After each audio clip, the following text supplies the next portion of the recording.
За дамбач хэрэг шүү гэлээ.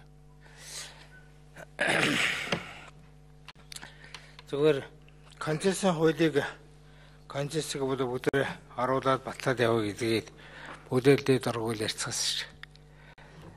Засгийн газар ингээд татаад авсанд нь ойлгомжгүй байгаа тоххой.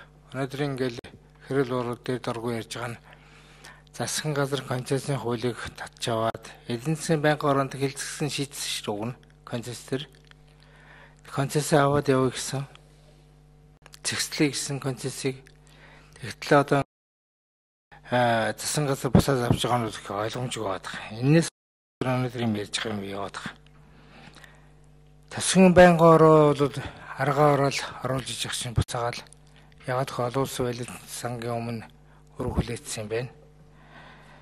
Тэгэхээр өнөөдөр бол төсвийн саналаар л хэдүүл явахгүй олон улсын байлиг сангийн оруулсан сангийг одоо төсвийн олон улсын байлиг сангийн тэр одоо тавьж байгаа шаардлагын биелүүлэх явах хэвээр аргагүй юм болов гэж бодож байгаа. Тэгэхээр дахиад биелж засгийн газрынхан оруулж ирээд болиулдаг, буцаагаа татдаг энэ юмнуудаа болох хэрэгтэй. Тэгээд энэний батаад явахаас өөр арга байхгүй хаа гэж би бодож байна. Ямар яалтчгүй тэгээд төсвийн байнгын ороо бол оруулж иж байгаа юм байна. Манай хөрлөлт даргаыг би л ойлгож байна. Төсвийн байнгын ойлгож байна. Энийг батлаад явахаас өөр арга байхгүй юм байна л би ойлгож байна. Тийм учраас энийг дэмжиж явъя гэж би гişүүдээ уриалах байна. За баярлалаа.